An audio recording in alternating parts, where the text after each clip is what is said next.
Hey guys, Taylor with GammaEdge here. I wanted to come at you with a post-market recap for March 17, 2025. Just to recap the day real quick, from open till about 2 o'clock, it was pretty choppy price action. Then we started to see an expansion higher into 5,700.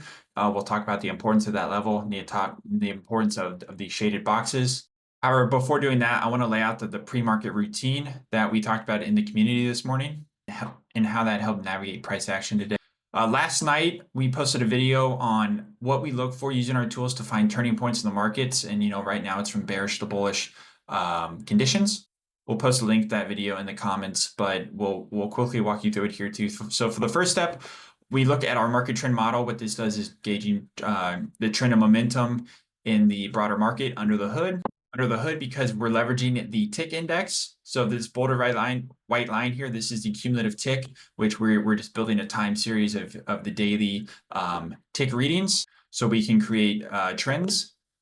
And then what we do is we also have the filtered tick up here, the stick cyan line, which this only registers when we have plus or minus 1,000 ticks, which is a generally accepted benchmark of significant buying and selling in the market.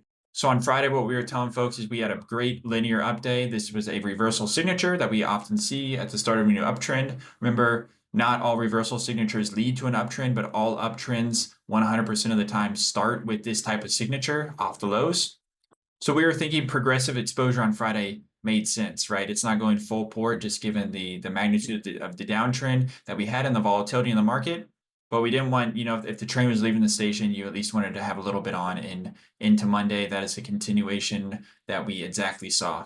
So specifically, again, just another linear update via the cumulative tick. Filtered tick, we did see supportive buying all throughout the session as well. And then added onto that, we did see 52-week new highs outpace 52-week new lows.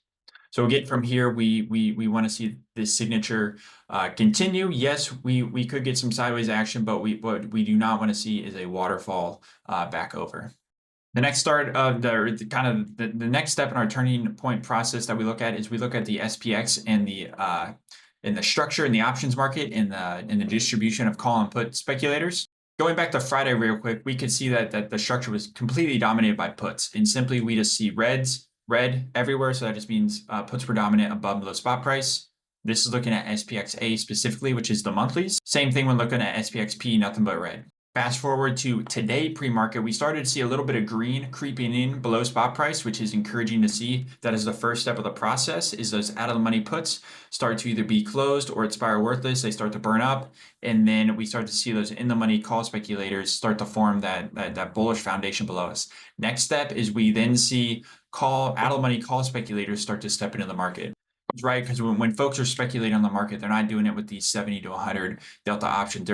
They're speculating with those out of the money options. So when we see, new bullish rally start, we see out of the money call speculation because people are betting on upside price movement, right?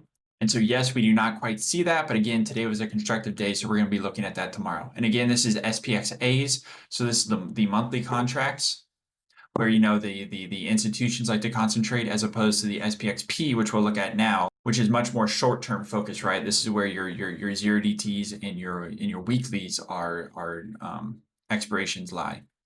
So again, contrast that with the SPXAs, we're seeing call speculation step in above and below spot price, which is constructive to see. So conditions are thawing out a little bit. What we wanted to see was obviously a continuation higher today, which is what we got. So tomorrow we would expect for conditions to be improving even more within the options market. Keep in mind that we are not completely out of the woods yet, but this is a good kind of first and second step, that being Friday and a continuation today. So moving to the SPX structure today, what we had, we always start with our transition zones, right? So our delta DEX transition zone is the blue box right here, which was 56.55 down to 55.95, and you'll see that this was a very key, the top of the zone was a very key level today. Within the zone, we expect chop action. Above this zone, this is where the calls start to really gain hold on the structure, and below this zone is where puts start to gain hold of the structure. So if you go back and you look at our structures, from the past 2 weeks, you'll see that price predominantly resided on the downside of this transition zone. And then we also have the yellow box, which was our drunken sailor range. That was from 57.80 down to, that was 56.80 down to 55.75. And again, within this zone, we often see a lot of price action. The reason for this is because you can see just looking at the distribution of net OI, it gets quite small down here, and then it ramps higher towards the kind of goalpost of that range. And so again, that here there is little in this zone that is influencing price. So that is where volume, intraday volume, becomes very key. Which leads us to this tool. So what this tool does is we're measuring SPX 0DTE intraday volume for the call and the put side. What we do is on 5-minute increments, we look at the distribution of volume across strikes, both on the call side, which is this thick green line, and the put side, which is this thick red line. We then develop what is called a centroid. You can just think of it as the middle point of that 5-minute distribution. We plot it throughout the session, then we connect the dots so we can understand the trends of call and put volume throughout the session, and this really gives us a good indication on sentiment throughout the day.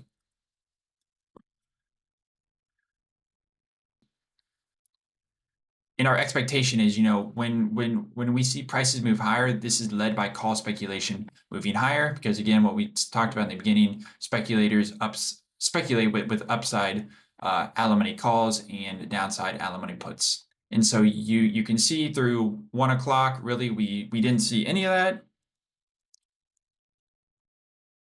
And then finally, towards, starting at 1 o'clock to 2 o'clock, that's where we really start to see that ramp in the call speculation, and the put side followed suit as well.